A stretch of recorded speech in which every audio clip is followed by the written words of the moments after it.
Topic nuclear reactor. सो nuclear reactor क्या होता है?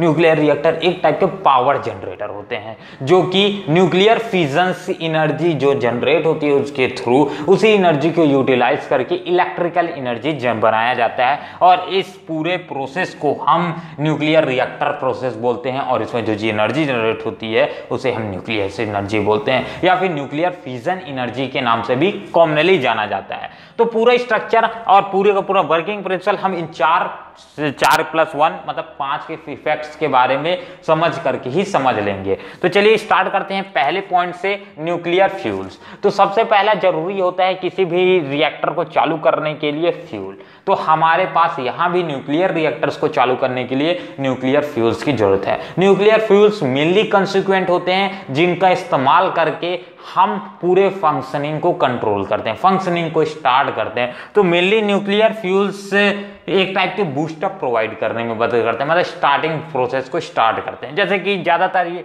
हम क्या यूज करते हैं, यूरेनियम 235 का इस्तेमाल करते हैं या फिर यूरेनियम 233 का भी इस्तेमाल करते हैं। यूरेनियम 235, यूरेनियम 233 और एक आखिरी है PU, जो भी ये भी कॉमनली यूज किया जाता है, PU 239। तो ये मेन 3 आ जाएंगे एलिमेंट जो कि हम जिन्हें न्यूक्लियर फ्यूल्स की तरह इस्तेमाल करते हैं। वीडियो क्लियर है? चलो आगे बढ़ते हैं। नेक्स्ट आता है मॉड्यूलेटर। तो ये जो पूरा का पूरा आ जाएगा ये पूरा का पूरा किसके फॉर्म्स में, रॉड्स के फॉर्म्स में प्रेजेंट रहते हैं ये फ्यूल्स। ठीक है, अब ये धीरे धीरे मॉड्यूलेट होते जाएंगे, इससे न्यूट्रॉन्स टकराते जाएंगे और ये फ्यूजन होते ब्रेक होते जाएंगे और हीट निकलती जाएगी और ये हीट हम फर्दर यूज करेंगे। अब कैसे यूज करेंगे वो आपको दिखाऊंगा। ठीक है, तो ये सब समझ के चलो कि न्यूक्लियर फ्यूल्स एज हम यूज करते हैं पूरे के पूरे प्रोसेस में। नेक्स्ट आता है सबसे इंपॉर्टेंट चीज मॉड्यूलेटर। यहाँ पास सबसे इंपॉर्टेंट चीज मॉड्यूलेटर। मॉड्यूलेटर्स क्या होते हैं? मॉड्यूलेटर्स एक टाइप के न्यूट्रॉन्स की स्पीड को कम करने के लिए इस्तेमाल किए जाने वाले सब्सटेंस को हम मॉड्यूलेटर बोलते हैं।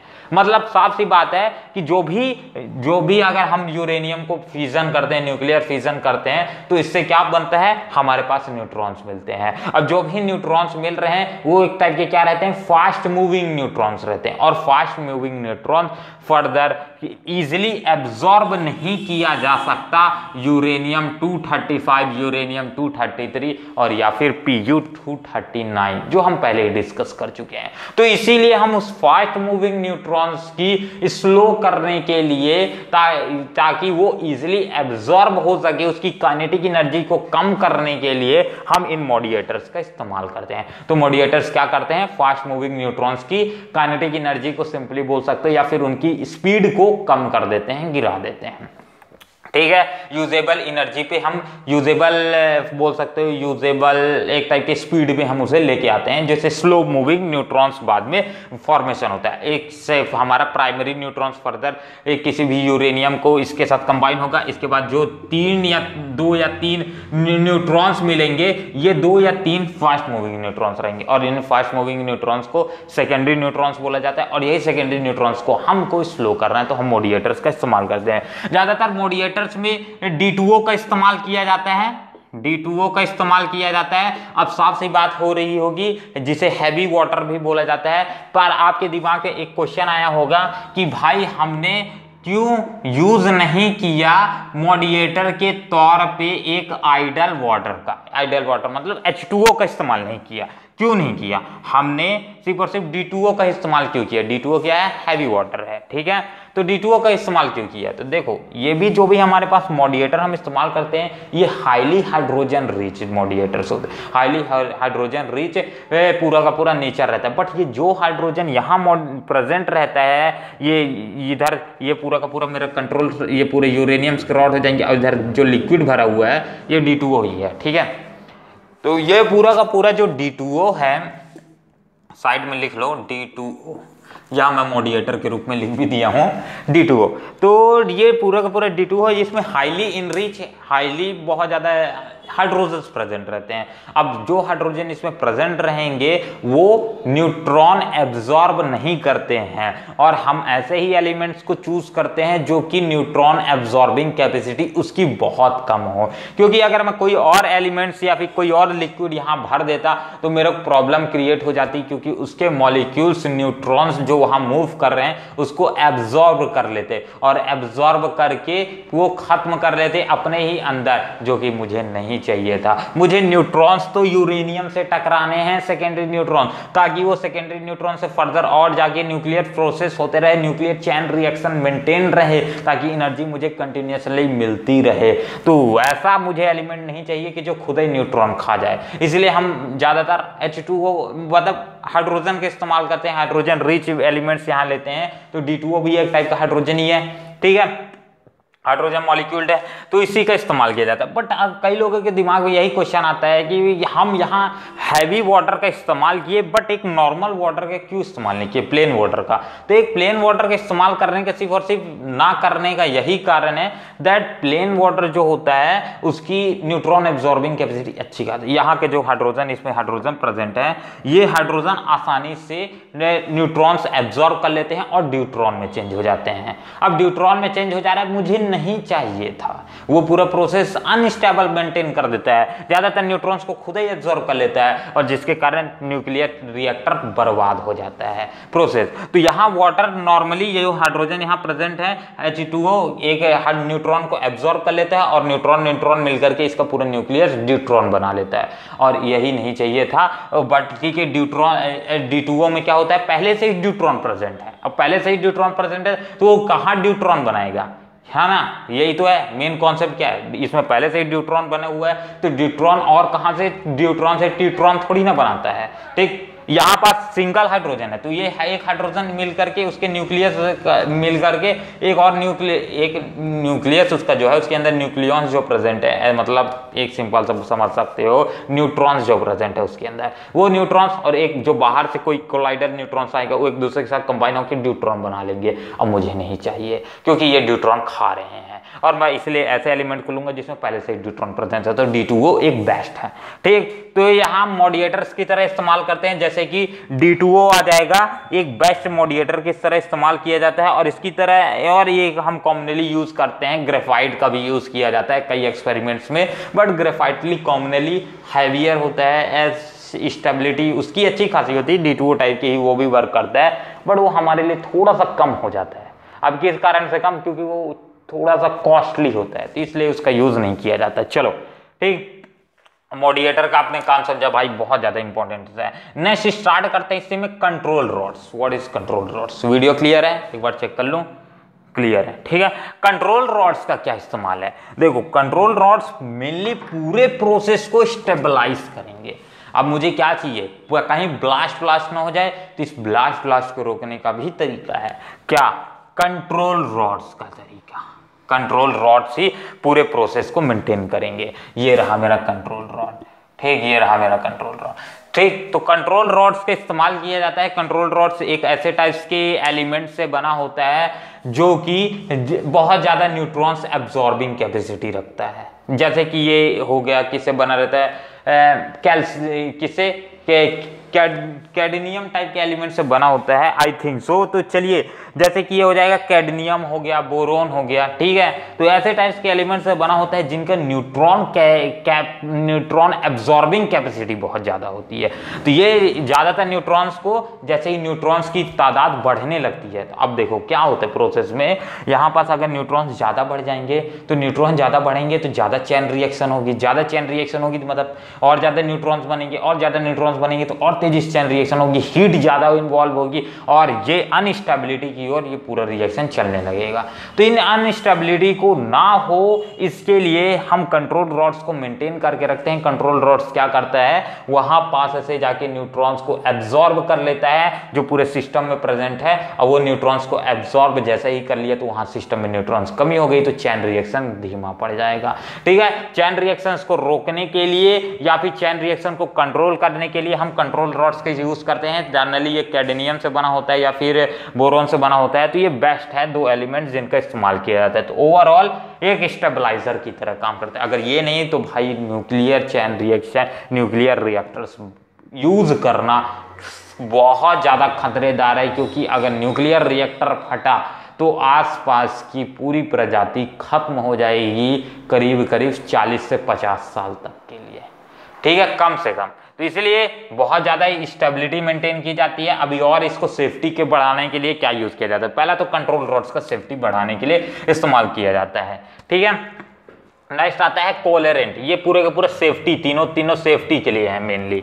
नेक्स्ट आता है कूलरेंट। कूलरेंट एक टाइप का क्या है कि जो पूरे स्टेबिलिटी, पूरे प्रोसेस को कूल करे, क्योंकि अगर यहाँ हीट बढ़ रही है तो मुझे ऐसा नहीं चाहिए। मुझे क्या चाहिए कि एटमॉस्फेयर, उसके आउटर एटमॉस्फेयर ठंडा हो। तो इसीलिए इस पूरे प्रोसेस के बाहर एक पूरा ट्यूब बनी रहती है जिसमें कूल वाटर पूरी तरह से रोटेट होते रहता है, मूव करते रहता है, ताकि वहाँ का एटमॉस्फेरिक कंडीशंस अंदर का जो है न्यूक्लियर रिएक्टर की वो कंट्रोल रहे और कूल रहे, ठीक है। तो कूल्ड वाटर भी कोलेरेंट के लिए हम नॉर्मली H2O का, नॉर्मल प्लेन H2O का इस्तेमाल करते हैं, वाटर का D2O का इस्तेमाल करने की जरूरत नहीं है।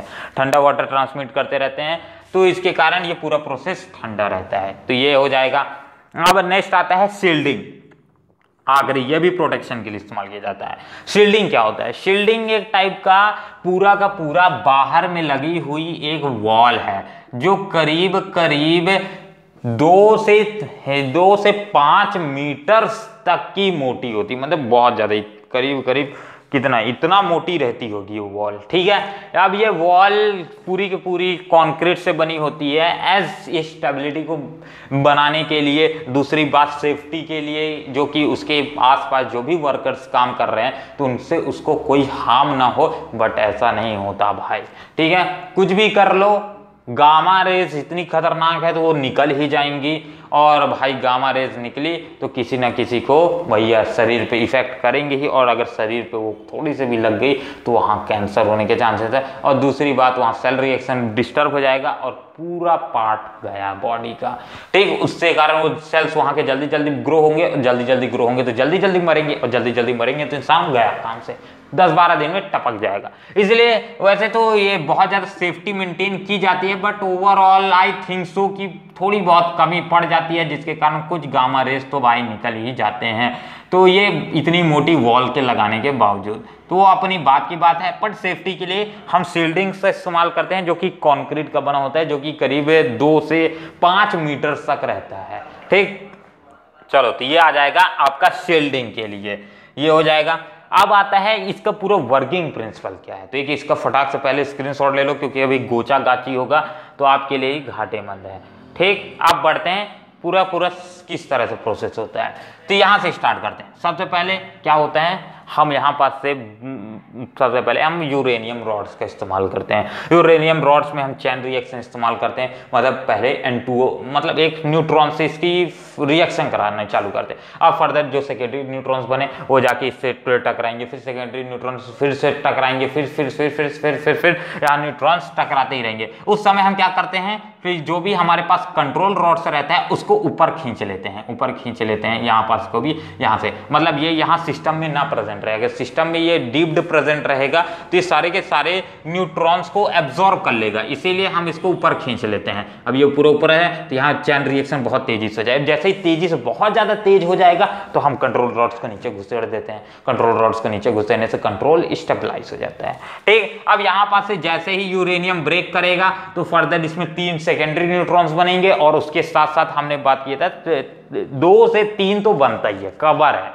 ठीक है। चाहे जो कर लो, पर डीके में 2 से 3 बनेगा ही, ठीक। तो 2 से 3 जो भी हमारे पास सेकेंडरी न्यूट्रॉन्स बना तो सेकेंडरी न्यूट्रॉन्स बना, उसका यूज, और इसके साथ साथ जो एनर्जी करीब 200 MeV तक जो एनर्जी निकलती है वो एनर्जी इस पूरे सिस्टम में हीट के फॉर्म में एग्जिस्ट करती है। तो यहाँ के जो भी वाटर रहता है, ये कोल्ड वाटर, ठीक, इसको हीट करना चालू कर देते, पूरा सिस्टम हीटेड हो जाता है। अब हीटेड होने के कारण ये फर्दर वाटर वेपर्स के फॉर्म में एज अ हॉट वाटर यहाँ से ट्रैवल करता है। हम यहाँ से कूल्ड वाटर ट्रांसमिट कर रहे हैं, दिख रहे हैं, कूल वाटर डाल रहे हैं और यहाँ पर से यहाँ बहुत ज़्यादा हीट निकलती है, हीट के कारण ये पूरा वाटर गर्म हो जाता है और यहाँ से ये हॉट वाटर यहाँ से आगे मूव करता है। ये हॉट वाटर फर्दर यहाँ पर बॉयल अप होता है, मतलब बहुत ज़्यादा टेम्परेचर हाई रहता है, हॉट वाटर के टेम्परेचर बहुत ज़्यादा हाई रहता है, ठीक है ना, एक तरह से। तो यहाँ पर आके ये स्टोर होना चालू हो जाता है, ठीक है, यहाँ आके ये स्टोर होना चालू हो जाता है। अब यहाँ पर से जो स्टोर रहेगा, गर्म पानी है भाई, उसमें तो स्टीम निकलेंगी, मतलब भाप तो निकलेगा ही, और वही स्टीम हम आगे जाके ट्रांसमिट करते हैं इस पूरे पाइपलाइन से एक टरबाइन पर, टरबाइन यानी एक पंखे पर, टरबाइन पर, ठीक है। टरबाइन उस पे वो जैसे ही गिरते हैं तो वहाँ के व्हील्स ऐसे रोटेट करना चालू करते हैं तेजी से, good good good good good good good good good good. इसके बाद जैसे ही मोटर घूमा तो ऐसे ही बिजली बनी, ठीक है। एसी जनरेटर पड़े हो ना, सेम टू सेम उसी तरह से, तो ये पूरा का पूरा इस तरह से घूमना चालू कर दिया और यहाँ पास से जनरेटर लगा रहता है, जनरेटर यहाँ से ना जनरेटर लगा रहता है और जनरेटर पूरी इलेक्ट्रिसिटी को कैवर कर लेता है और फर्दर ये टरबाइन से मूव करते चालू रहता है, ठीक है। एक तो यहाँ से, और जो भी यहाँ पास से वाटर रहेगा, स्टीम स्टीम तो ऊपर से जाएगा और वाटर वाटर यहाँ से जाता है, वाटर वाटर एवरीवेयर, ठीक है। वाटर वाटर यहाँ से जाएगा, फर्दर यहाँ पंप लगा रहेगा और यहाँ कूल वाटर प्रेजेंट रहता है, ठीक है। और यहाँ पास से हॉट वाटर यहाँ से रिलीज हो जाता है और कूल वाटर यहाँ से फिर से एड अप कर दिया जाता है और जो वापिस इसके बाद यहाँ पास से पूरा पानी खत्म, एक बार तो भाई डाले तो पानी खत्म ही नहीं होगा। इसके बाद यहाँ पर से हॉट वाटर एक तरह से निकाल दिया जाता है, फिर बाद में फिर से रिएक्शन को चालू करने के लिए यहाँ से कूल वाटर भेजा जाता है, पंप इसे ऊपर ट्रेवल कराता है और फिर से यहाँ से भेजता है, ठीक है। यहाँ से फिर यहाँ पास पंप लगा रहता है, पंप पास मॉडिएटर दोनों ही एक साथ लगे रहते हैं, ठीक है ना, दो पूरे सिस्टम को कंट्रोल करने के लिए कोई अनवांटेड पार्टिकल्स ना चला जाए। तो इसके साथ यहाँ पास से फिर कूल वाटर जाता है, फिर इस प्रोसेस को चालू करते हैं, फिर से हीट निकलती है और पूरे का पूरा इस टरबाइन के ऊपर डिपेंड रहता है और इलेक्ट्रिसिटी जनरेट होती है भाई। तो ये हो जाएगा पूरा का पूरा न्यूक्लियर रिएक्टर का वर्किंग प्रिंसिपल्स। तो आई थिंक सो फाड़ू था, समझ आ गया होगा जिस तरह से काम करता है। और ये मेन 5 स्तंभ को मत भूलना, नहीं तो हमारे स्तंभ लग जाएंगे। तो फिलहाल इस वीडियो के लिए इतना ही और लाइट गोल हो चुकी है। वो मिलते हैं अगले वीडियो पे, तब तक के लिए अपना ध्यान रखिए। जय हिंद, जय भारत। उफ।